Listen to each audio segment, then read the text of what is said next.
காசா அப்படிங்கிற ஒரு சின்ன பகுதியை ஈவு இறக்கம் இல்லாம இஸ்ரேல் வேட்டையாடி சுடுகாடா மாற்றி இருப்பது குறித்து தான் இன்னைக்கு நாம பார்க்க போறோம். தாக்குதல் நடத்தி மக்களை கொன்று குவிப்பதோடு மட்டுமில்லாம பசி பட்டினி மருத்துவ சேவைகள் அப்படின்னு அனைத்தையும் தடுத்து இஸ்ரேல் பேயாட்டம் ஆடி வருவது உலக மக்களை உலுகியிருக்கு.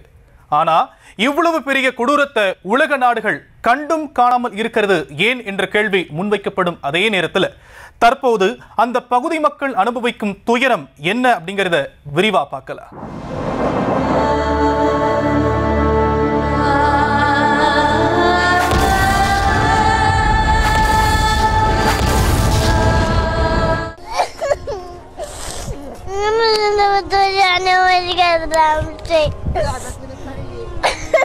من ايش تبكي؟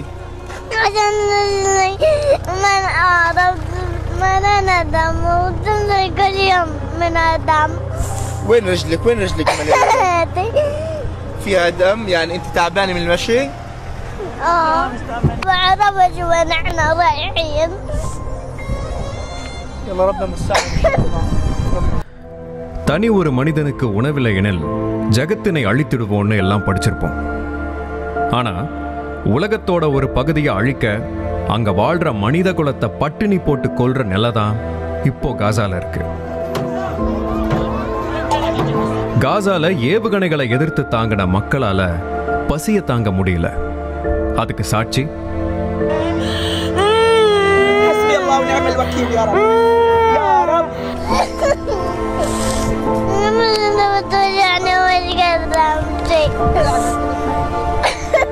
من ايش تبكي؟ عشان من أعرف من أنا دم وتنزل كل يوم من الدم.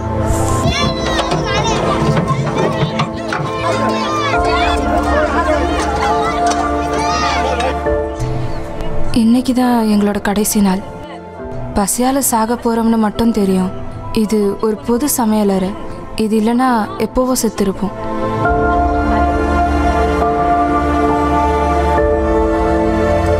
இங்கே உணவு தர வரவங்க இனிமே உணவில்லை, இதுதான் கடைசி நாள்னு சொல்கிறாங்க.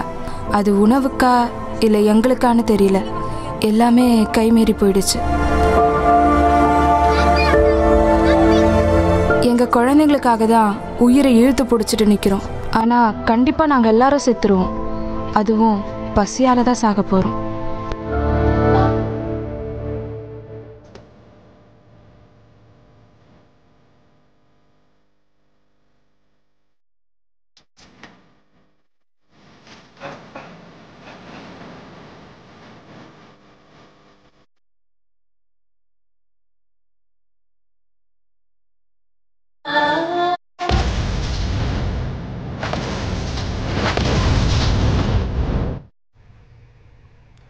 இந்த காட்சிகள் நம்மள கண் கலங்க வைக்கிற விதமா இருக்கு. நம்ம கண்ணு முன்னாடியே ஒரு தேசம் அழியறத பார்க்கிறோம். அதுவும் மனிதநேயமே இல்லாம அழியறத நம்ம பார்த்துக்கிட்டு இருக்கோம். இதை நாம எப்படி புரிஞ்சுக்கணும் அப்படிங்கிற கேள்வி முன்வைக்கப்படும் அதே நேரத்தில் உணவு ஒரு சில நாளைக்கு தான் மிச்சம் இருக்குன்னு சொல்றாங்க. காசாவே இன்னும் கொஞ்ச நாள் தான் உயிரோட இருக்கும்ங்கிற செய்தி மனித குலத்திற்கு எவ்வளவு அபாயகரமான செய்தி அப்படிங்கிறது குறித்து பேசுவதற்காக மூத்த செய்தி ஆசிரியர் திரு ரகுமான் அவர்கள் நம்மோடு இணைந்திருக்கிறார். அவரிடம் பேசலாம். சார், இந்த அபாயகரமான செய்தி என்ன விஷயத்தை கடத்துது சார்? 2010 இங்கிலாந்து பிரதமராக இருந்த டேவிட் கேமரூன் சொன்னார், பாலஸ்தீனத்தினுடைய மேற்கு கரையும் காசா முனையும் திறந்தவெளி சிறைச்சாலைகள் அப்படின்னு அவர் சொன்னார். ஆனால் இன்று அது திறந்தவெளி தூக்கு மேடைகளாக மாற்றப்பட்டிருக்குங்கிறதான் உண்மை. பாலஸ்தீன சுயாட்சி பிரதேசம் என்று சொல்லக்கூடிய அந்த நாட்டினுடைய மேற்கு கரையும் காசா முனையும் இன்று திறந்தவெளி தூக்கு மேடையாக மாற்றப்பட்டிருக்கிறது என்பதுதான் உண்மை. அந்த அளவிற்கு ஈவிரக்கம் இல்லாமல் கொடூரமான தாக்குதலை நிகழ்த்தி மூர்க்கமான ஒரு தாக்குதலை அவர்கள் கட்டவிழ்த்து விட்டிருக்கிறார்கள் என்பதைத்தான் நாம் பார்க்கிறோம். அது தொடர்பான அந்த கொடூர காட்சிகள் தான் இவை. சிதிலமடைந்து உருக்குலைந்து உணவுக்கே வழியற்ற காசா முனை மீது கொத்து கொத்தாக குண்டுகளை வீசி நாள்தோறும் நூற்றுக்கணக்கானோரை கொன்றொழிக்கிறது இஸ்ரேல் இராணுவம். ஏன் இப்படிப்பட்ட படுகொலைகளை அவர்கள் செய்கிறார்கள் என்றால் அது ஜியோனிச செயல் திட்டம் என்று சொல்லப்படுகிறது. பாலஸ்தீன மண்ணிலிருந்து பாலஸ்தீன அரபுகளை வெளியேற்றிவிட்டு அதை ஒட்டுமொத்தமாக இஸ்ரேல் தேசத்தினுடைய வசப்படுத்திக் கொள்ள வேண்டும் என்கிற அந்த நோக்கத்துடன் தான் அவர்கள் இதை தொடர்ந்து செய்து வருகிறார்கள். கடைசியாக 2023ஆம் ஆண்டு அக்டோபர் 7ஆம் தேதி ஹமாஸ் அமைப்பினர் இஸ்ரேலுக்குள் புகுந்து நடத்திய தாக்குதலில் 1200 இஸ்ரேலியர்கள் கொல்லப்பட்டார்கள். அந்த நாட்டிற்கு பெருத்த சேதம் ஏற்பட்டது. இதைத் தொடர்ந்து இஸ்ரேல் காசா மீது படையெடுத்தது. இந்த போர் கிட்டத்தட்ட ஓராண்டை கடந்து 2வது ஆண்டை நோக்கி அது சென்று கொண்டிருக்கிறது. இந்த அக்டோபர் வந்தால் அது 2 ஆண்டை நிறைவு செய்கிறது. ஆனால் இந்த போருக்கு நடுவே 2023 நவம்பரிலேயே ஒரு சண்டை நிறுத்த ஒப்பந்தம் ஏற்பட்டு அது முறிந்து போனது. மீண்டும் ஜனவரியில் ஒரு சண்டை நிறுத்த ஒப்பந்தம் ஏற்பட்டது. ஆனால் அது மார்ச்சில் முறிந்து போனது. இந்த சண்டை நிறுத்தத்திற்கு பிறகு இஸ்ரேல் நடத்துகின்ற இந்த தாக்குதல் தான் உலகம் சகிக்க முடியாத ஒரு கொடூரமான ஒரு தாக்குதலாக மாறியிருக்கிறது. மருத்துவமனைகள், பள்ளிக்கூடங்கள், மக்கள் கூடாரம் அமைத்து தங்கியிருக்கக்கூடிய பகுதிகள் என்று எந்த விதமான கருணையும் அல்லது பாரபட்சமும் பாராமல் இஸ்ரேல் ராணுவம் கொத்து கொத்தாக குண்டுகளை வீசுகிறது. தற்போது டாங்குகளுடன் காசா பகுதிகளுக்குள்ளும் அந்த இஸ்ரேல் ராணுவம் புகுந்திருக்கிறது. இஸ்ரேலை முழுமையாக கட்டுப்படுத்துவதுதான் தங்களது நோக்கம் என்று இஸ்ரேல் பிரதமர் நேத்தன்யாகு அறிவித்திருக்கிறார். இது ஒரு பெரிய மனிதகுல நெருக்கடியை ஏற்படுத்தி இருக்கிறது என்பதைத்தான் நாம் பார்க்கிறோம். இந்த மனிதகுல நெருக்கடியை உலகமே இத்தனை நாள் வேடிக்கை பார்த்திருக்கிறது. கிட்டத்தட்ட பாலஸ்தீனர்கள் 52,000 பேர் கொலை செய்யப்பட்டிருக்கிறார்கள். 1,20,000த்திற்கு மேற்பட்டோர் காயமடைந்திருக்கிறார்கள். இந்த காயமடைந்திருப்பவர்களிலும் கொலை செய்யப்பட்டிருப்பவர்களிலும் சரிபாதி குழந்தைகளும் பெண்களும் என்பதுதான் ஆறாத்துயரமாக இருக்கிறது. இப்படி உலகமே வேடிக்கை பார்த்து இந்த படுகொலைகள் நிகழ்த்தப்பட்டு கொண்டிருந்த வேளையில்தான் முக்கியமான நாடுகள் பிரான்ஸ், இங்கிலாந்து உள்ளிட்ட நாடுகள் பொருளாதார தடை விதிக்க நேரிடும் என்று எச்சரித்ததன் பிறகுதான் காசா பகுதிக்குள் நிவாரண உதவிகளையே இஸ்ரேல் அனுமதித்திருக்கிறது என்பதை பார்க்கிறோம். அப்படிப்பட்ட நிவாரண உதவிகள் இன்னும் கூட போய் சேராத நிலையில் அடுத்த ஒரு 48 மணி நேரத்தில் 14,000 குழந்தைகள் உயிரிழக்க நேரிடும் என்று ஐநா மனிதநேய உதவிகளுக்கான அமைப்பும் எச்சரித்திருந்ததை பார்க்கும். அப்படிப்பட்ட ஒரு நிலையில்தான் காசா மரணத்தின் விளிம்பில், அழிவின் விளிம்பில் சிக்கி தவித்துக் கொண்டிருக்கிறது.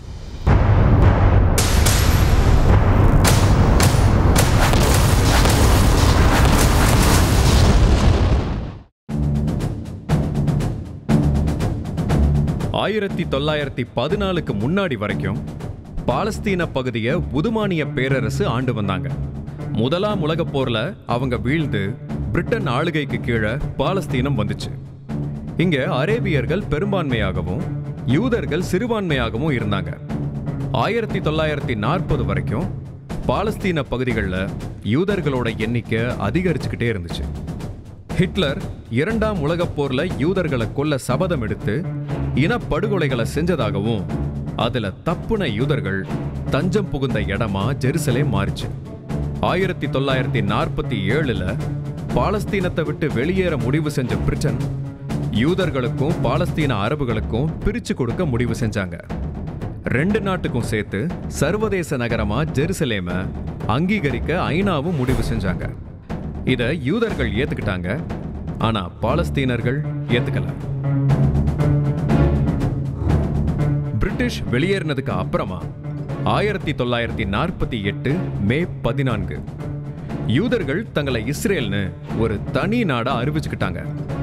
அதே தேதியில இஸ்ரேலை தனி நாடாக அமெரிக்க அதிபர் ஹாரி ட்ரூமன் அங்கீகரிச்சாரு. இங்கதான் பிரச்சனை தொடங்குது.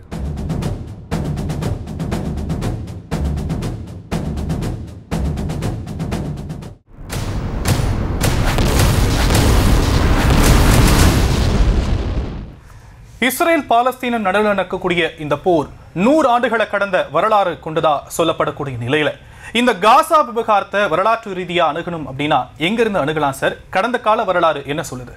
2000 ஆண்டுகளாக ஏடறிந்த வரலாற்றில் இருக்கக்கூடிய பாலஸ்தீனம் என்கிற ஒரு தேசம் இன்று இல்லை.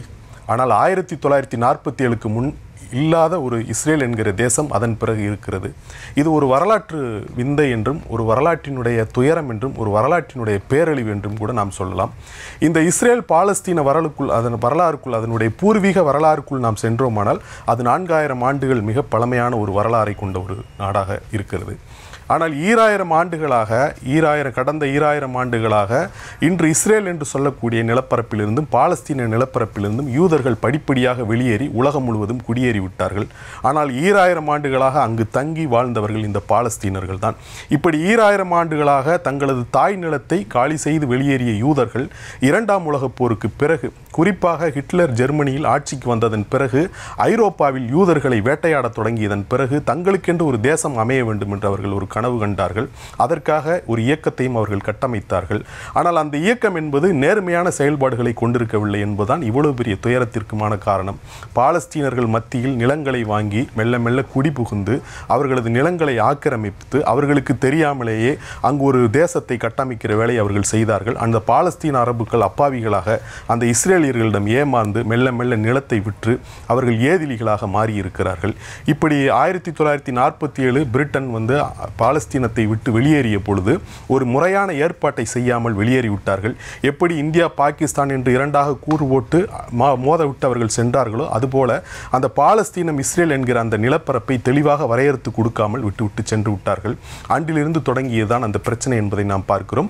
இஸ்ரேல் என்கிற ஒரு தேசம் அறிவிக்கப்பட்டதன் பிறகு பாலஸ்தீனர்களுக்கு என்று எஞ்சியிருந்த நிலப்பரப்புகளையும் அவர்கள் விட்டு வைக்கவில்லை. அந்த நிலப்பரப்புகளையும் அவர்கள் அபகரிக்க தொடங்கினார்கள். அப்பொழுது அந்த பாலஸ்தீனர்கள் வேறு வழி இல்லாமல் 45 லட்சம் பேர் தங்களது வீடு வாசல் நிலங்களை இழந்து வெளியேறினார்கள் என்பதை பார்க்கிறோம். அப்படி வெளியேறியவர்கள் தான் இன்று உலகின் பல பகுதிகளில் வாழ்கிறார்கள், அரபு நாடுகளில் வாழ்கிறார்கள். அந்த அரபு பாலைவனங்களில் ஏதிலிகளாக அலைந்து திரிந்து கொண்டிருக்கிறார்கள் என்பதை நாம் பார்க்கிறோம். அப்படிப்பட்ட ஒரு கொடிய துயரமான நிலையை இஸ்ரேல் ஏற்படுத்தி கொடுத்து விட்டது. இப்பொழுது பாலஸ்தீனர்களுக்கு என்று எஞ்சியிருக்கக்கூடியது 2 பகுதிகள் தான். ஒன்று மேற்கு முனை என்பது அது பாலஸ்தீனத்தினுடைய அது இஸ்ரேலினுடைய கிழக்கு பகுதியில் அமைந்திருக்கிறது. மற்றொன்று காசா முனை அது தென்மேற்கு பகுதியில் அமைந்திருக்கிறது. இந்த 2 துண்டு நிலங்கள் மட்டுமே இப்பொழுது பாலஸ்தீனர்களுக்கு சொந்தமாக இருக்கிறது. இந்த 2 துண்டு நிலங்களிலும் 45 லட்சம் பாலஸ்தீனர்கள் வசிக்கிறார்கள். காசா முனையில் ஒரு 20 லட்சம் பேரும் மேற்கு கரையில் ஒரு 29 லட்சம் பேரும் வசிக்கிறார்கள். ஆனால் இந்த 2 துண்டு நிலங்களையும் அபகரித்து விடும் நோக்கத்தோடு யூத குடியேற்றங்களை சட்டவிரோதமாக ஏற்படுத்திய இஸ்ரேல் அவ்வப்போது தொடர்ந்து தாக்குதல்களை நிகழ்த்தி ஆயிரக்கணக்கானரை கொன்று குவிப்பதை வாடிக்கையாக வைத்திருக்கிறது. இந்த 2023 அக்டோபர் 7 தாக்குதலுக்கு பிறகு இஸ்ரேல் நடத்தி வருகின்ற இந்த கொடிய போர் என்பது அல்லது இந்த கொடிய தாக்குதல் என்பது இதுவரை 52,000 பேரை கொன்று குவித்திருக்கிறது. அவர்களை முழு மூச்சாக இந்த காசா முனையிலிருந்து வெளியேற்றிவிட வேண்டும் என்கிற அந்த முனைப்போடு அவர்கள் செய்கிற இந்த கொடூரமான காரியம்தான் தற்பொழுது இந்த காசாவினுடைய கழுத்தை நெரிக்கக்கூடிய மிகப்பெரிய துயரமாக மாறி இருக்கிறது என்பதை நாம் பார்க்கிறோம்.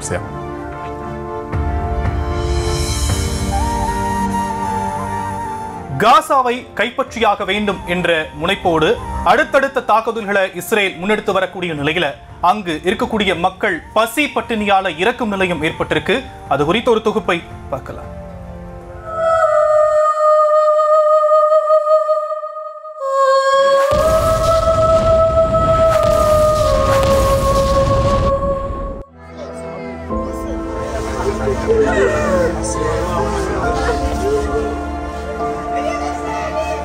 இன்னைக்கு நம்ம முன்னாடி உள்ள கேள்வி, செத்து மடிகிற காசாவை காப்பாற்ற முடியாத நிலையே தொடருதே, அதுலேயும் இந்த பிஞ்சு குழந்தையோட மரணத்துக்கு இந்த உலகம் சொல்ல போற பதில் என்ன அப்படிங்கிறது தான்.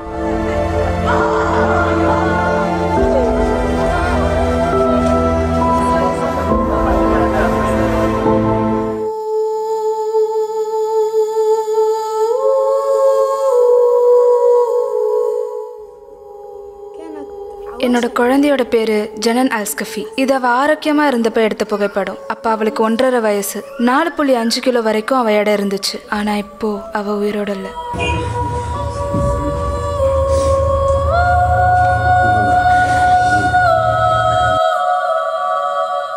பதினாலு நாட்கள் அவளோட உயிருக்காக போராடணும். ஒருவேளை சாப்பாடு கூட கிடைக்கல. நானும் ஊட்டச்சத்தின்மையால பாதிக்கப்பட்டேன். ஒரே மாசத்துல எடை 2.8 கிலோவா குறைஞ்சு ஊட்டச்சத்து இல்லாம இறந்து போயிட்டா.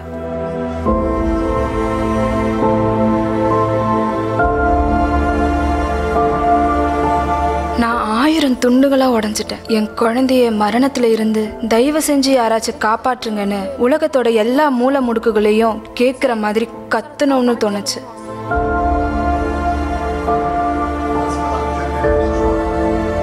அவ இறந்துட்டாங்கன்றதை விட இந்த மோசமான உலகத்துல இருந்து அல்லாஹ் அவளுக்கு விடுதலை கொடுத்துட்டாரு. ஜனன் அல்ஸ்கஃபி ஒரு குழந்தை மட்டும் இல்ல, காசா முழுவதுமே எல்லா குழந்தைங்களும் எனக்கு ஜனன் அல்ஸ்கஃபி மாதிரி தான் தெரியுறாங்க.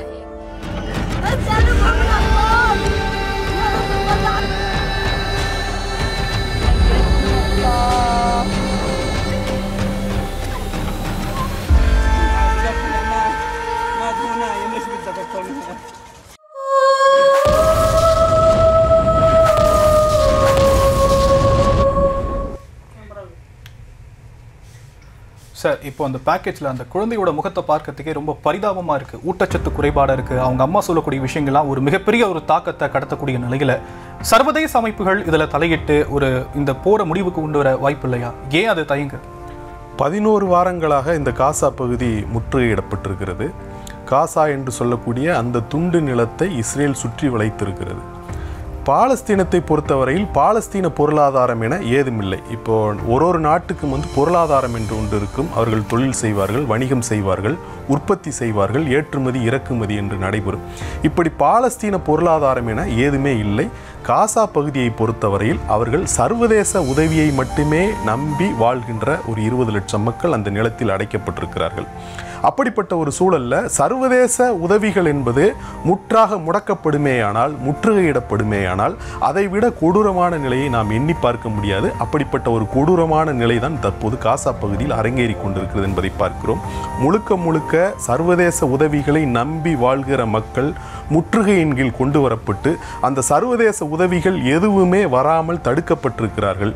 அப்படிப்பட்ட ஒரு சூழலில் ஏற்கனவே அங்கே இருந்த உணவுப் பொருட்கள், அது தொடர்பான மருத்துவம் தொடர்பான மருத்துவ பொருட்கள் எல்லாம் பற்றாக்குறையாகவே இருந்தன.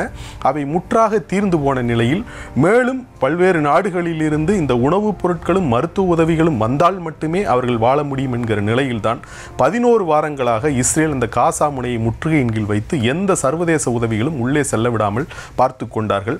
ஒருபுறம் தாக்குதலில் ஆயிரக்கணக்கானோரை கொன்று குவிக்கிறார்கள் என்றால், மற்றொரு புறம் காசா பகுதியை முற்றுகையிட்டு பட்டினியின் மூலமாக பலரை கொன்று குவிப்பதுதான் இஸ்ரேலினுடைய திட்டம் என்று உலக நாடுகள் குற்றம் சாட்டுகின்றன.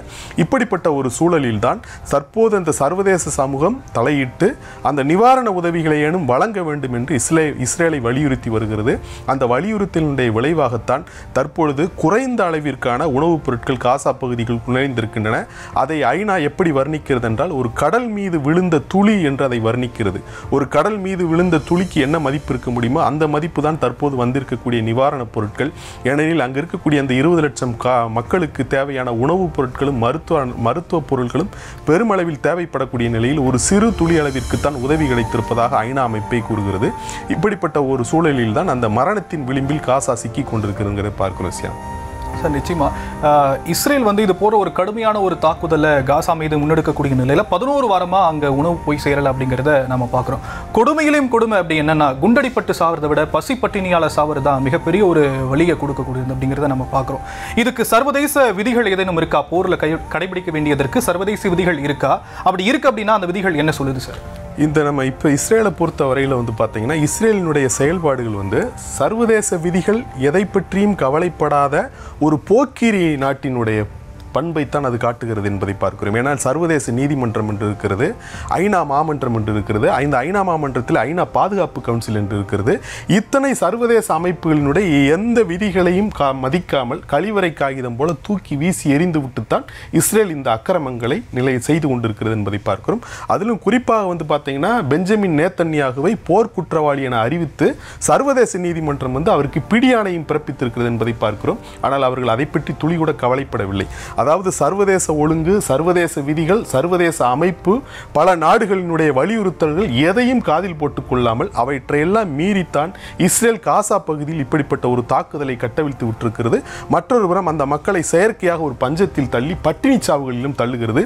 மூன்றாவதாக மருத்துவமனைகளில் உலகத்திலேயே எந்த விதமான மயக்க மருந்துகளும் இல்லாமல், சரியான அறுவை சிகிச்சைக்கான கருவிகள் ஏதும் இல்லாமல் சிசேரியனும் பல்வேறு அறுவை சிகிச்சைகளும் இன்று உலகில் நடைபெறக்கூடிய ஒரே பகுதி காசா தான். அந்த மக்களுக்கு எந்த விதமான சிகிச்சைக்கான எந்த விதமான வசதிகளும் இல்லாத சூழலில் சில மருத்துவர்கள், அர்ப்பணிப்பு மிக்க சில மருத்துவர்கள் இந்த மயக்க மருந்து கூட இல்லாமல் அவர்களுக்கு அங்கு பிரசவம் பார்ப்பது தொடங்கி பல்வேறு அந்த மருத்துவ உதவிகளை செய்து கொண்டிருக்கிறார்கள். இதன் மூலமாகவும் அவர்களுடைய உளவியல் மிக கடுமையாக சீரழிக்கப்படுகிறது. அப்படி மருத்துவமனையில் சிகிச்சை பெற்று வருபவர்கள் மீதும் அவர்களை குறிவைத்து இஸ்ரேல் குண்டுகளை வீசுகிறது. அதிலும் பலர் கொல்லப்படுகிறார்கள் என்கிற ஒரு துயரம் தான். எரியிற கொள்ளியில் தப்பித்து எண்ணெய் சட்டியில் விழுந்தது என்று சொல்வார்கள் நம்ம ஊர்ல. இந்த காசாவை பொறுத்தவரையில் நமக்கு ஊமையே இல்லாத அளவிற்கு மிக கோரமாக அந்த படுகொலைகள் அரங்கேற்றப்பட்டு கொண்டிருக்கிறத பார்க்கிறோம். சர்வதேச விதிகளும் இருக்கின்றன, போரில் கடைபிடிக்க வேண்டிய விதிகளும் இருக்கின்றன, சர்வதேச அமைப்புகளும் இருக்கின்றன. அந்த அமைப்புகளுடைய விதிகளையும் அதற்கு உட்பட்ட நாடுகள் கடைபிடிக்க வேண்டும். ஆனால் இது எதை பற்றியுமே இஸ்ரேல் கவலைப்படாமல் தான் இந்த வேலைகளை செஞ்சு வருங்கிறது தான். சார், நம்ம தொடர்ந்து பேசிட்டு இருக்கோம். இப்போ பாலஸ்தீனத்தை பற்றி பைபிளில் என்னென்ன விஷயங்கள்லாம் சார் குறிப்பிடப்பட்டிருக்கு? இந்த பாலஸ்தீன இஸ்ரேல் பிரச்சனையை பொறுத்த வரையில் அந்த தேசம் யாருக்கு சொந்தமானது என்பதுதான் அவர்கள் முன்னிருக்கக்கூடிய பிரதானமான கேள்வி. இத்தனை பல்லாயிரக்கணக்கான உயிர்களை பறிகொடுத்ததன் பிறகும் கூட பாலஸ்தீனர்கள் தங்களுக்கென்று ஒரு தேசம் இருக்க வேண்டும் என்பதில் அவர்கள் உறுதியாக இருக்கிறார்கள். அந்த உறுதிதான் இவ்வளவு கொடூரமான கொலைகளுக்கு பிறகும் கூட அவர்களை உயிர்ப்போடு வைத்திருக்கிறது என்பதை நாம் பார்க்கிறோம். ஆனால் இந்த கேள்விக்குள்ள நாம விடை தேடி போனோம்னா இது 4000 ஆண்டு பழமையான ஒரு விஷயமாக இருக்கிறது. பல்வேறு விதமான தரவுகள், சான்றுகள் முன்வைக்கப்படுகின்றன. பாலஸ்தீனம் என்பது என்ன என்று நீங்க ஒரு கேள்வியோடு இணையத்தில் கூட தேடி பார்த்தீங்கன்னா உங்களுக்கு குழப்பம்தான் மிஞ்சி எந்த விடையுமே நீங்க கண்டுபிடிக்க முடியாது. அப்படிப்பட்ட ஒரு சூழல்ல இந்த பாலஸ்தீன் இஸ்ரேல் பற்றிய மிக பழமையான குறிப்பு என்பது பைபிள்ல தான் இருக்கு. இந்த பைபிள்ல ஒரு குறிப்பிட்ட இடத்துல இந்த இஸ்ரேல் என்பதை வாக்களிக்கப்பட்ட பூமி என்று சொல்வார்கள். இஸ்ரேல் என்பது வாக்களிக்கப்பட்ட பூமி. யார் அவர்களுக்கு வாக்களித்தார் என்றால் கடவுள் அவர்களுக்கு வாக்களித்ததாகத்தான் அவர்களது நம்பிக்கை. பழைய ஏற்பாட்டில் அப்படிதான் சொல்லப்பட்டிருக்கு. கடவுள் எந்த சூழலில் அவர்களுக்கு வாக்களிக்கிறார் என்று பார்க்கும் பொழுது எகிப்தில் அடிமையாக இருந்த இந்த இஸ்ரேலியர்களை மோசஸ் மீட்டு அந்த பாலைவனத்தின் வழியாக அழைத்து செல்லும் பொழுது கடவுள் அவர்களுக்கு ஒரு பூமியை வாக்களிக்கிறார். இப்படி பைபிளில் குறிப்பிடப்படுகிறது. அப்போ சொல்லும்போது நாடற்று திரிபவர்கள் என்ற அர்த்தத்தில் பரதேசியா என்கிற ஒரு சொல் அங்கே பயன்படுத்தப்படுகிறது என்பதை பார்க்கிறோம். உங்களுக்கு கானான் பிரதேசத்தில் ஒரு தேசத்தை நான் கொடுக்கிறேன்னு கடவுள் சொல்கிறார். அப்போ அந்த கானான் பிரதேசம்ங்கிறது என்னன்னு பார்த்தீங்கன்னா அதுதான் இன்னைக்கு இருக்கிற இந்த இஸ்ரேல், பாலஸ்தீனம், சிரியா இந்த பகுதியில் உள்ளடக்கிய பகுதி. அங்கு மக்கள் வாழ்ந்து கொண்டிருக்கிறார்கள். இப்போ எகிப்திலிருந்து மோசஸ் அடிமைகளாக இருந்தவர்களை மீட்டு கொண்டு போறவங்களுக்கு கானான் பகுதியில் உனக்கு ஒரு தேசம் தருகிறேன் என்று கடவுள் வாக்களிக்கிறார். அங்கு ஏற்கனவே வாழ்ந்து கொண்டிருந்த மக்கள் தான் பாலஸ்தீனர்கள். இப்படித்தான் இந்த இஸ்ரேலினுடைய வரலாறு தொடங்குவதாக நம்ம பைபிளிலிருந்து புரிந்து கொள்கிறோம். இதை எல்லா வரலாற்று ஆய்வாளர்களும் ஏற்பதில்லை. இதுவும் சர்ச்சைக்குரியதுதான். ஆனால் பெருமளவிற்கு பரவலாக இதைத்தான் சொல்கிறார்கள். அப்ப கானான் என்கிற ஒரு பகுதி இருக்கிறது. அந்த பகுதிக்கு இஸ்ரேலியர்கள் வருகிறார்கள். அவர்களுக்கு அங்கு கடவுள் ஒரு தேசத்தை வாக்களித்தார் என்பதுதான். இதுதான் இந்த பழைய ஏற்பாட்டில் இருக்கக்கூடிய செய்தி. இது 2000 ஆண்டுகளுக்கு முந்தைய ஒரு செய்தி என்பதை நாம் பார்க்கிறோம். ஆனால் 2000 ஆண்டுகளுக்கு முன்பு அங்கு சாலமன் என்கிற ஒரு அரசர், தாவீது என்கிற ஒரு அரசர் இருந்ததாக சொல்கிறார்கள். அதன் பிறகு சாலமன் என்கிற ஒரு அரசர் இருந்ததாக சொல்கிறார்கள். இந்த தாவீது, சாலமன் அரசர்களுடைய ஆட்சி தான் அங்கு பொற்காலம் என்று சொல்லப்படுகிறது. அவர்கள் இறந்ததன் பிறகு அது 2 தேசங்களாக பிளவுபடுகிறது. 2 தேசங்களாக பிளவுபட்டு அவர்கள் ஒருவருக்கு ஒருவர் சண்டையிட்டுக் கொண்டிருக்கும் போது பாபிலோனியர்கள் படையெடுப்பின் மூலமாக இஸ்ரேலியர்கள் வேட்டையாடப்படுகிறார்கள். அப்படித்தான் அவங்க முதல்ல அந்த மண்ணில் இருந்து வெளியேற தொடங்குகிறார்கள். இப்படி 2000 ஆண்டுகளாக இஸ்ரேலியர்களுக்கு எதிராக நடத்தப்பட்ட அந்த தாக்குதல் காரணமாக அவர்கள் படிப்படியாக வெளியேறி உலகினுடைய பல பகுதிகளுக்கு சென்று விட்டார்கள். இந்தியாவில் யூதர்கள் இருந்தாங்க. இது மாதிரி உலக நாடுகள், ஐரோப்பா முழுவதும் அப்படி அவர்கள் பரவி சென்று விட்டார்கள்.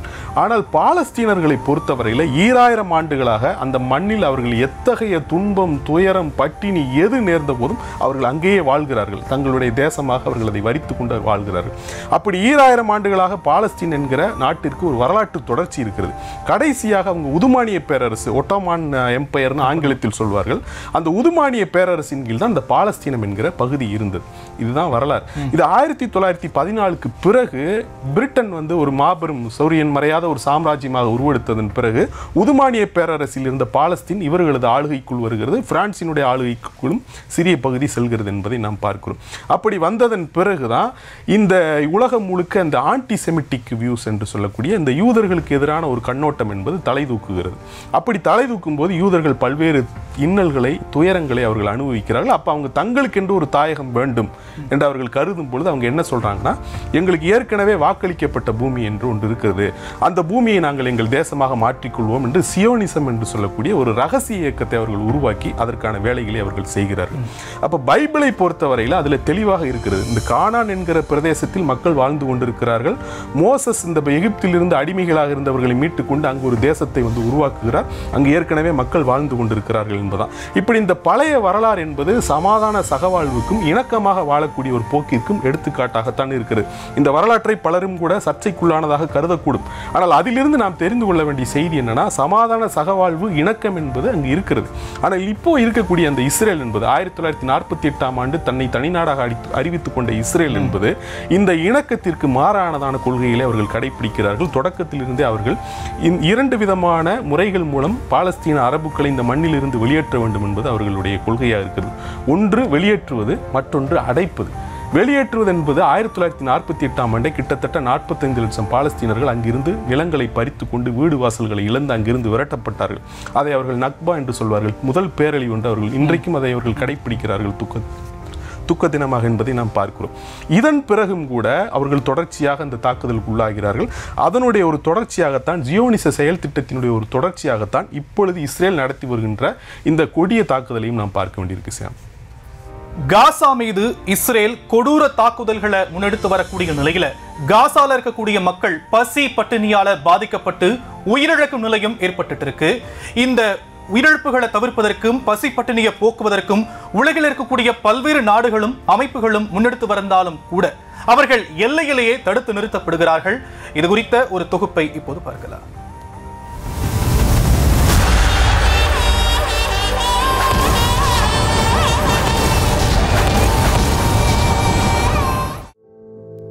போருக்கு முந்தைய காலகட்டத்தில் தினமும் 500 லாரிகளில் உதவி பொருட்கள் வந்திருக்கு. ஆனால் இப்போ வெறும் 12 லாரிகள் அளவுக்கு தான் காசாவோட வடக்கு பகுதிகளில் உதவி பொருட்கள் வருது. லாரிகளில் வர உணவுப் பொருட்களை எல்லையிலேயே இஸ்ரேலிய ராணுவம் தீவிர சோதனை செய்யுது. சோதனைக்காக மணிக்கணக்கில் லாரிகளை நிற்க வச்சு உணவுப் பொருட்களை கெட்டு போக வைக்கிறதாகவும் சில நேரத்தில் லாரியை திருடிட்டு போயிடுறதாகவும் குற்றச்சாட்டு எழுந்திருக்கு. இஸ்ரேல் போர் ஆயுதமா பட்டினியை பயன்படுத்துறதா சர்வதேச நீதிமன்றம் குற்றம் சாட்டியிருக்கு.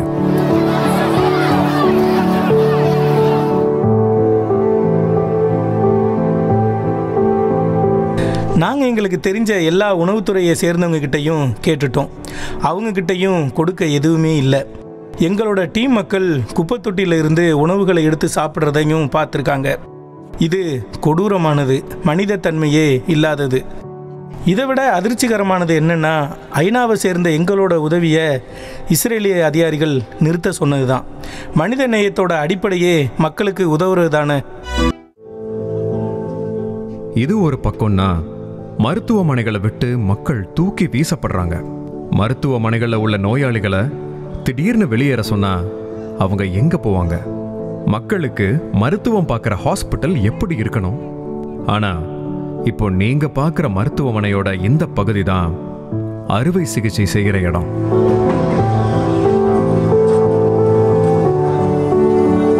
இந்த மருத்துவமனையில் அல்லாஹ் தலோல் தன்னோட சகோதரனை சேர்த்திருக்காரு.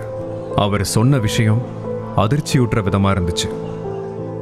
நாங்கள் சிகிச்சைக்காக மருத்துவமனை பெட்டில் உட்காந்துருந்தோம். ஆனால் இங்கே எல்லாரையும் உடனடியாக வெளியேற சொல்லிட்டாங்க. நோயாளிங்க, அவங்க கூட வந்த சொந்தக்காரங்க எல்லாரையும் வெளியில் போக சொல்லிட்டாங்க. ஆம்புலன்ஸ் மக்களை அங்கேருந்து வெளியேற்ற தயாராக இருந்துச்சு. நுரையீரல் அறுவை சிகிச்சை செஞ்சவங்கெல்லாம் இங்கே இருக்காங்க. இன்றைக்கி ஆப்ரேஷன் செய்யணும்னு சிலர் வந்திருக்காங்க. ஆனால் யாருக்குமே என்ன பண்ணுறதுன்னு தெரியலை. ஆப்ரேஷன் நடக்குமா, டாக்டர் வருவாங்களான்னு எல்லாம் தெரியாது. இப்போ இந்த ஹாஸ்பிட்டல் விட்டு நாங்கள் வெளியேறணும். எங்கள் மேலே என்ன தப்பு இருக்குது? இதுக்கும் எங்களுக்கும் என்ன சம்பந்தம்? சொல்லுங்கள், எங்கள் மேலே என்ன தப்பு இருக்குது?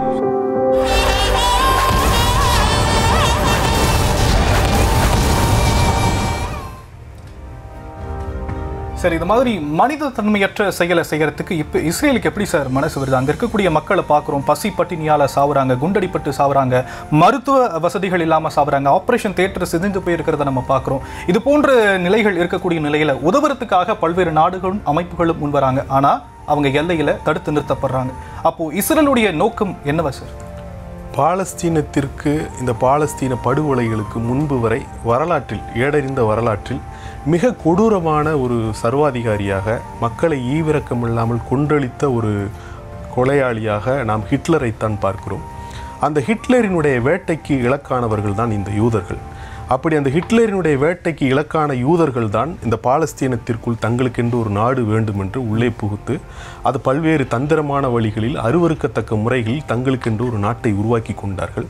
அப்படி வரலாற்றில் மிக மோசமாக பாதிக்கப்பட்ட அந்த யூத இனத்தினுடைய பிரதிநிதியாக இருக்கக்கூடிய ஒரு அரசு ஹிட்லரை விஞ்சும் வகையில் மிக மோசமான கொடிய படுகொலைகளை அரங்கேற்றி கொண்டிருக்கிறது என்பதுதான் வரலாற்றின் துயரம்.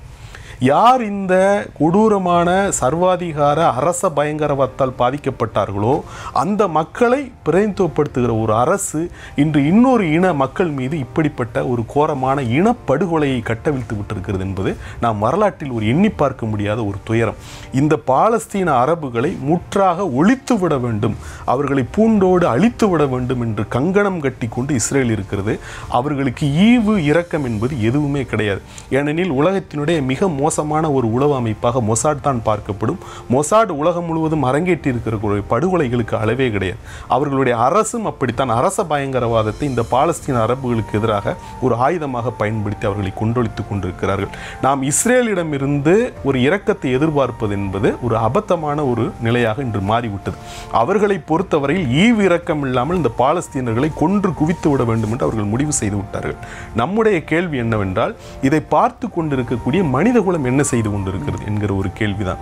இப்போ அந்த பாலஸ்தீனத்தில் இருக்கக்கூடிய நிலையை பார்த்தீங்கன்னா உணவுக்கு வழி கிடையாது. ஏன்னா வெளியிலேருந்து எந்த விதமான உணவுப் பொருட்களும் கிடையாது. அங்கே உற்பத்தி என்பது எதுவுமே கிடையாது. வீடு வாசல் கிடையாது, சமையலறை கிடையாது. இருக்கக்கூடிய கொஞ்சம் பொருட்களை சேமித்து வைத்து சமுதாய சமையலறை கூடங்கள் போல அமைத்து அதில் கஞ்சி போல காய்ச்சி என்ன பண்ணுறாங்கன்னா அங்கே இருக்கக்கூடிய மக்களுக்கு அவர்கள் வழங்கி வருகிறார்கள். ஆனால் இன்று அந்த பொருட்களும் தீர்ந்து போய் இல்லை. ரொம்ப பல இடங்கள்ல இப்போவுமே இல்லை. இன்னும் சில இடங்களில் மட்டும் இருக்கக்கூடிய அந்த கஞ்சி போல சின்ன ரொட்டி துண்டு போல இருக்கக்கூடிய அந்த உணவுப் பொருட்களை வைத்திருந்தால் அவர்கள் காலம் தள்ளி கொண்டிருக்கிறார்கள். இப்போ இந்த நிவாரண உதவிகள் உள்ளே போனாதான் அவங்க குறைந்தபட்சம், ஏன்னா இப்படி நிவாரண உதவிகள் போனாலும் ஆயிரக்கணக்கானோர் செத்து மடிவது உறுதி என்று அவர்கள் சொல்கிறார்கள். ஏன்னா 52,000 பேர் போரில் கொல்லப்பட்டிருக்கிறார்கள் என்றால் 52,000 கடந்து இப்போ 53,000 ஆயிருச்சு. இது ஒரு தோராயமான கணக்கு தான். ஆனால் உண்மையில் என்ன சொல்றாங்கன்னு சொன்னீங்கன்னா, சில ஆய்வுகள் என்ன சொல்றாங்கன்னா 64,000த்திற்கு மேற்பட்டோர் கொல்லப்பட்டிருப்பதாகவும் இதில் பலர் பட்டினியால் செத்து மாண்டிருப்பதாகவும் சொல்கிறார்கள். குழந்தைகளுக்கு மருந்து கிடையாது. இப்போ ஒரு குழந்தை வளரணும்னா அதுக்கு பால் வேணும்.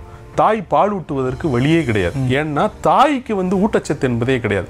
ஒரு தாயும் அங்கே அந்த ஊட்டச்சத்து பற்றாக்குறையால் கடுமையாக பாதிக்கப்பட்டு சோகை வந்தவர்களைப் போல இருக்கிறார்கள். அவர்களது மார்பில் ரத்தமே இல்லை குழந்தைகளுக்கு கொடுப்பதற்கு. அப்போ அந்த குழந்தைகள் எதை நம்பி இருக்கிறாங்கன்னா அந்த பால் பவுடர் நம்பித்தான் இருக்கிறாங்க. இஸ்ரேல் முதல்ல தடை செய்ததே இந்த பால் பவுடரை தான். அங்க இருக்கக்கூடிய பாலஸ்தீன குழந்தைகளுக்கு பால் பவுடர் போய் சேரக்கூடாது என்பதற்காக அந்த பால் பவுடர் கொண்டு போற லாரிகளை தான் அவங்க முதல்ல தடுத்து நிறுத்தினாங்க. அடிப்படை கட்டமைப்பை. ஏன்னா அந்த இனத்தை பூண்டோடு அழிக்க வேண்டும் என்றால் அதில் இருக்கிற வயது முதிர்ந்தவர்களை அல்ல அல்லது பெரியவர்களை அல்ல, குழந்தைகளை அழித்து விட வேண்டும். இந்த குழந்தைகள் இருந்தால் தானே பாலஸ்தீன இனம் என்ற ஒன்றே இருக்கும் என்கிற எண்ணத்தோடு அவங்க பால் பவுடரை நிறுத்திட்டாங்க. அப்போ பால் பவுடர் கிடையாது, குழந்தைகளுக்கு தடுப்பூசி கிடையாது, மருத்துவமனைக்கு போனீங்கன்னா சிகிச்சை போடுறதுக்கு மருந்துகள் கிடையாது, இப்படி எதுவுமே கிடையாது, மயக்க மருந்து கிடையாது, உணவு கிடையாது. அப்போ இருக்கக்கூடிய அந்த நிலையில் என்ன ஆயிப்போதுன்னு அவங்களுக்குள்ளேயும் சண்டை வருது. அந்த இருக்கக்கூடிய கொஞ்சம் உணவை பகிர்ந்து கொள்வதில் அந்த தட்டேந்தி நிற்கக்கூடிய அந்த குழந்தைகளையும் அந்த குழந்தைகளுக்கு எப்படியாவது உணவை வழங்கிவிட வேண்டும் என்கிற அந்த பதைவதைப்பில் இருக்கக்கூடிய அந்த பெற்றோர்களினுடைய துடிப்பையும் நாம் பார்க்கும் பொழுது கண்ணீர் ஆறாக பெருக்கெடுக்க வேண்டும். ஆனால் உலக நாடுகள் அதை வேடிக்கை பார்த்து கொண்டிருக்கின்றன. இப்பொழுதுதான் மனமிறங்கி இஸ்ரேலை வலியுறுத்தி ஒரு 50 லாரிகள் அளவிற்காவது உணவுப் பொருட்களை கொடுங்கள் என்று கெஞ்ச வேண்டிய நிலையில் இருக்கிறது என்று சொன்னால், இந்த இறந்தும் உயிர் வாழ்தல் வேண்டின் பறந்து கெடுக உலகியற்றியான் என்று ஒரு திருக்குறள் இருக்கிறதே, அந்த குறள் தான் நமக்கு நினைவு பெறுகிறது. இதை விட கொடூரம் அங்கு இருக்கக்கூடிய அரபு நாடுகளினுடைய மௌனம் தாங்கிறத நம்ம பார்க்கிறோம். நிச்சயமா சார். இப்போ இந்த மாதிரி ஒரு போர் குற்றங்கள்ல இஸ்ரேல் ஈடுபட்டு இருக்கக்கூடிய நிலையில அவங்க பள்ளிக்கூடத்தை தாக்குறாங்க, மருத்துவமனைகள் தாக்கப்படுது, மக்கள் அன்றாட விஷயங்களுக்கு கையேந்தி நிற்கக்கூடிய காட்சிகளை நம்ம பார்த்துட்டு இருக்கோம். இந்த மாதிரி விஷயங்கள் இஸ்ரேல் போர் குற்றங்களை முன்னெடுக்கக்கூடிய நிலையில போர் குற்றமா கருதப்பட்டா அவங்க மீது என்னென்ன நடவடிக்கைகள் எடுக்கப்படும்? இது போர் குற்றமா பார்க்கக்கூடாதா? இது ஏற்கனவே போர்க்குற்றங்களாக அறிவிக்கப்பட்டு விட்டது. பெஞ்சமின் நேத்தன்யாகு தலைமையிலான இஸ்ரேல் அரசு செய்கிறது போர்க்குற்றம் என்று ஏற்கனவே சர்வதேச நீதிமன்றத்தில் முடிவாகிவிட்டது. பெஞ்சமின் நேத்தன்யாகு ஒரு போர்க்குற்றவாளியாக அறிவிக்கப்பட்டு அவருக்கு பிடிவாரண்டும் பிறப்பிக்கப்பட்டிருக்கிறது.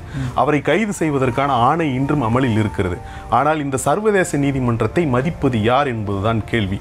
உலகினுடைய கட்ட பஞ்சாயத்து தலைவர் போல இருக்கக்கூடிய அமெரிக்கா என்ன செய்கிறது? இல்ல வலிமையான நாடுகள் என்று கருதப்படக்கூடிய இங்கிலாந்து, பிரான்ஸ், ஜெர்மனி போன்ற நாடுகள் என்ன செய்கின்றன? குறிப்பாக இந்த மேற்குலகம் என்ன செய்து கொண்டிருக்கிறது என்ற கேள்விக்குள் தான் நாம் நிற்க வேண்டியிருக்கிறது. சர்வதேச சுகாதார நிறுவனம் இருக்கிறது, ஹூன்னு சொல்றோம். சர்வதேச வர்த்தக நிறுவனம் இருக்கிறது, WTOன்னு சொல்றோம். ஐநா மாமன்றம் என்று சொல்கிறோம், யுனைடெட் நேஷன்ஸ். 195 உறுப்பு நாடுகளை கொண்ட ஒரு அமைப்பாக அது இருக்கிறது. இந்த சர்வதேச அமைப்புகள் எதற்கும் அமெரிக்காவும் இஸ்ரேலும் கட்டுப்படுவதில்லை. அவர்களை பொறுத்தவரையில் இந்த சர்வதேச அமைப்புகள் அவர்களை தவிர்த்த பிற நாடுகளை பழிவாங்க வேண்டும் என்றால், அவர்களை தவிர்த்த பிற நாடுகளை கட்டுக்குள் கொண்டு வர வேண்டும் என்றால் மட்டுமே அதை அவர்கள் பயன்படுத்துவார்கள். இந்த சர்வதேச அமைப்புகள், சர்வதேச விதிகள் எதையும் அமெரிக்காவையும் இஸ்ரேலையும் கட்டுப்படுத்தாது என்பதுதான் இன்று நம் கண் முன்னாடி இருக்கக்கூடிய யதார்த்தம். இந்த ஐநா பாதுகாப்பு கவுன்சில், ஐநா மாமன்றம் போன்ற இந்த சர்வதேச அமைப்புகள் சொல்வதை கேட்டால் தானே இஸ்ரேல் இந்த சர்வதேச உதவிகளை அனுமதிப்பார்கள் அல்லது போர்க்குற்றங்களில் ஈடுபடாமல் இருப்பார்கள். அவர்கள் அதை கழிவறை காகிதம் போல, கழிவறை காகிதத்திற்கு என்ன மதிப்பு இருக்கிறதோ அதுதான் அவர்களை பொறுத்தவரையில் சர்வதேச விதிகளுக்கு இருக்கிற மதிப்பு என்பதை நாம் கண் முன்னே நிகழ்ந்து கொண்டிருக்கிற, அரங்கேறி கொண்டிருக்கிற கொடூரம்ங்கிறத நம்ம பார்க்கலாம். காசா மீது இஸ்ரேல் கொடூரமான மனித தன்மையற்ற பல்வேறு தாக்குதல்களை முன்னெடுத்து வரக்கூடிய இந்த நிலையில அங்க இருக்கக்கூடிய மக்கள் பல விஷயங்களுக்கு கையேந்தி இருக்கக்கூடிய காட்சிகளை நாம தொடர்ந்து செய்திகளை பார்த்துட்டு இருக்கோம். இது காசாவுடைய கடைசி அத்தியாயமா? இதே நிலை நீடித்தா காசாவுடைய கடைசி அத்தியாயம் இதுதானா என்ற கேள்வி முன்வைக்கப்படும்.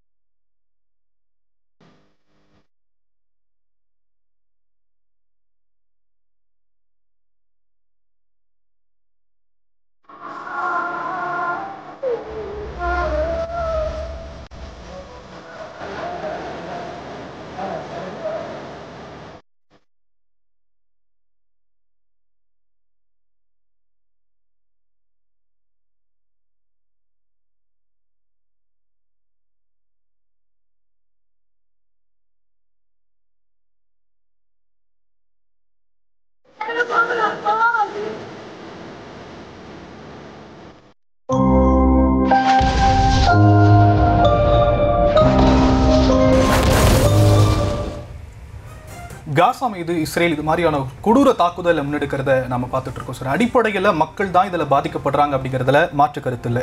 இருந்தாலுமே கூட இந்த தாக்குதலை இஸ்ரேல் முன்னெடுக்கிறதுக்கு பின்னாடி இருக்கக்கூடிய அரசியல் பின்னணி என்ன சார்?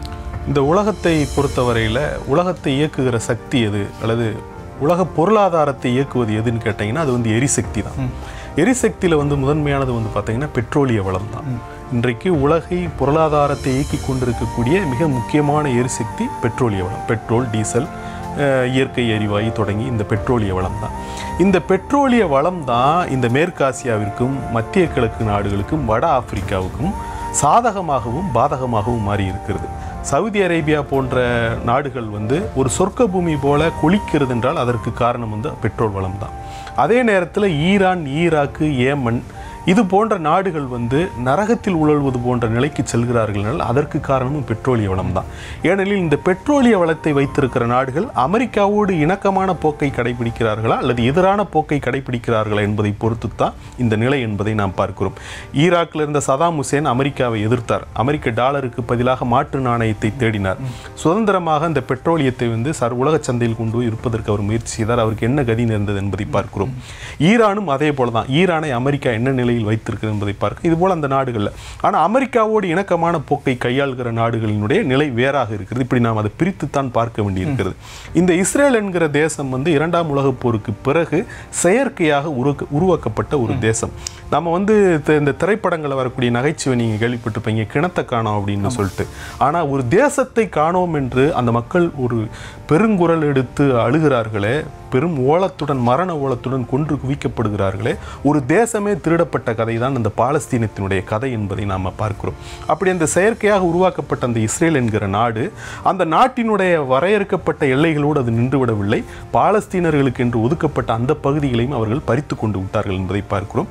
இதற்கு முழு மூச்சாக முன்னர் அந்த பிரிட்டன் ஏகாதிபத்தியம் இஸ்ரேலை ஆதரித்தது என்றால், அந்த பிரிட்டன் சாம்ராஜ்யத்திற்கு பிறகு பெரும் உலகினுடைய ஏகாதிபத்தியமாக உருவெடுத்திருக்கக்கூடிய அமெரிக்கா இன்று இஸ்ரேலை ஆதரிக்கிறது.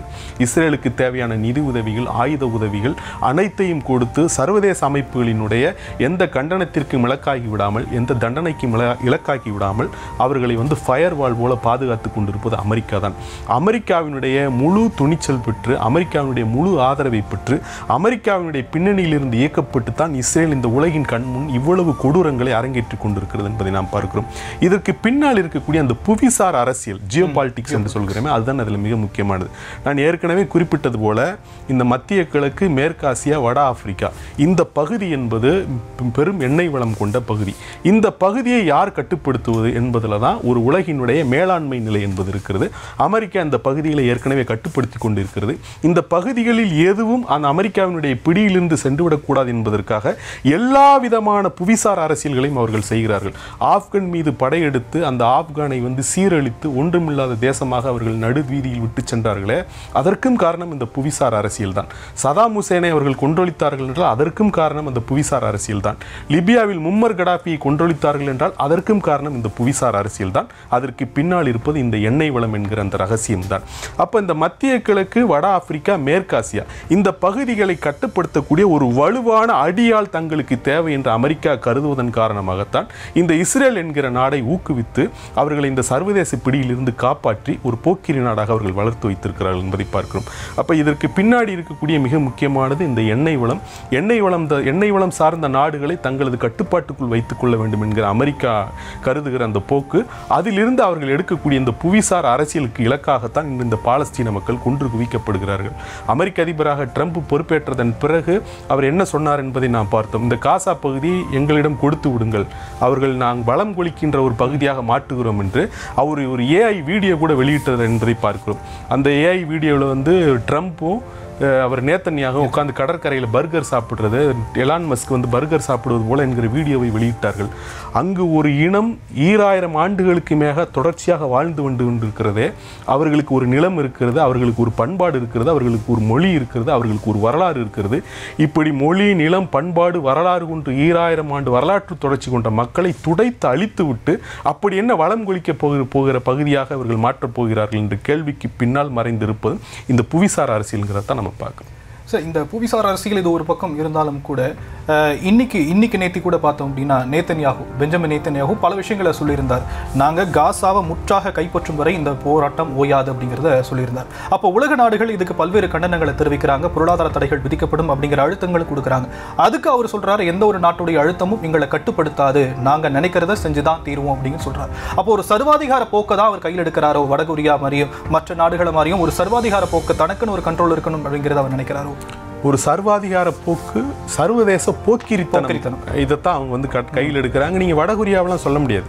வடகொரியா இது போன்ற எந்த மக்களையும் அவர்கள் அழித்தொழிக்கவில்லை. இப்படி ஒப்பிடவே நீங்க முடியாது. இப்படி ஒரு தீமையை, இப்படி ஒரு கொடூரத்தை, இப்படி ஒரு படுகொலையை, இப்படி ஒரு ஈவிரக்கமற்ற தன்மையுடன் தாக்குதலை நிகழ்த்துகிற நாடு உலகத்தில் எங்கேயுமே இல்லைன்னு தான் நீங்க சொன்ன. அதைத்தான் நீங்க கண் முன்னாடி பார்த்து கொண்டு இருக்கிறீர்கள்.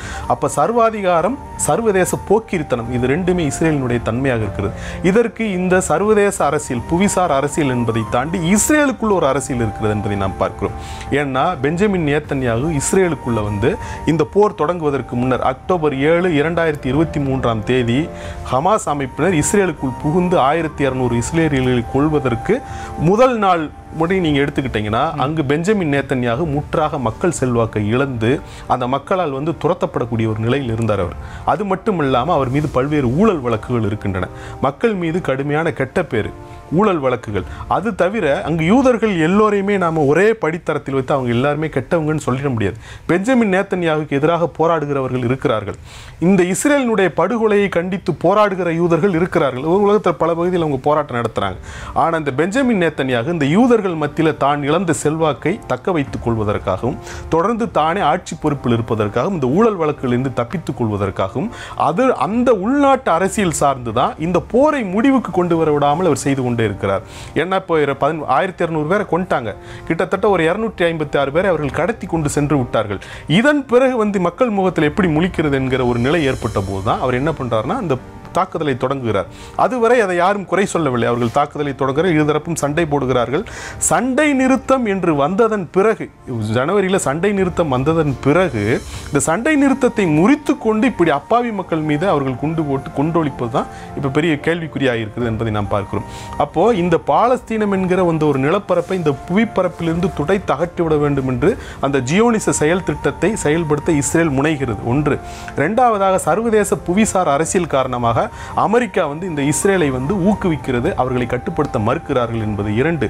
மூன்றாவதாக அங்கு இருக்கக்கூடிய எண்ணெய் வளம் குளிக்கக்கூடிய அரபு நாடுகள் அமெரிக்காவுக்கு இணக்கமான போக்கை கையாண்டு அதை கண்மூடி மௌனமாக வேடிக்கை பார்க்கிறார்கள் என்பது 3வது. 4வதாக இஸ்ரேலினுடைய உள்நாட்டு அரசியல் காரணமாக தன் இழந்த செல்வாக்கை தக்க வைத்துக் கொள்வதற்காக, ஆட்சி பொறுப்பில் தொடர்வதற்காக அந்த அதிகார வெறியுடன் கூட இந்த பெஞ்சமின் நேத்தன்யாகு தலைமையிலான அரசு இந்த பாலஸ்தீனர்களை கொன்று குவிக்கிறது என்பதைத்தான் பார்க்கிறோம். நாம் இப்பொழுது இந்த 4 தரப்பிடமும் எந்த கேள்விகளும் இல்லை. நாம் கேட்பது இந்த 5வது தரப்பிடம் தான். இந்த உலகமே இதை கைகட்டி கண்மூடி வேடிக்கை பார்க்க போகிறதா என்பதுதான். ஆனால் நம்ம அப்படி உலகமே கைகட்டி கண்மூடி வேடிக்கை பார்க்கிறது என்று சொல்லிவிட முடியாது. பல பகுதிகளில் போராட்டங்கள் நடக்கின்றன, பல்வேறு மாணவர் அமைப்புகள் போராடுகின்றன, அமெரிக்காவினுடைய பல்வேறு பல்கலைக்கழகங்களில் போராட்டங்கள் நடைபெறுகின்றன இந்த இஸ்ரேலை கட்டுப்படுத்த வேண்டும் என்று. இனியாவது இந்த அமெரிக்கா தலைமையிலான மேற்குலகம் என்பது குறைந்தபட்ச மனச்சாட்சியோடு செயல்பட்டார்கள் என்றால் அங்கு இருக்கக்கூடிய அந்த 45 லட்சம் பாலஸ்தீன அரபுகளை பாதுகாப்பதற்கான வழி ஏற்படும் என்பதை தான் நாம் பார்க்கிறோம்.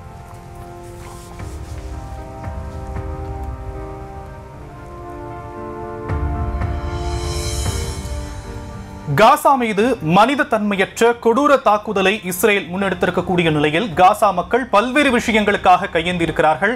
அவர்கள் கஷ்டப்படக்கூடிய காட்சிகளை நாம நேரலைகளை பார்த்துக்கிட்டு இருக்கிறோம். இந்த நிலையில மக்கள் காசா மீண்டு வருமா அப்படிங்கிற கேள்வியும், இதுதான் காசாவுடைய கடைசி அத்தியாயமா என்ற கேள்வியும் முன்வைக்கப்படக்கூடிய நிலையில காசா மீண்டு வரும் என்ற நம்பிக்கையோடு இந்த நிகழ்ச்சியை நிறைவு செய்யும்.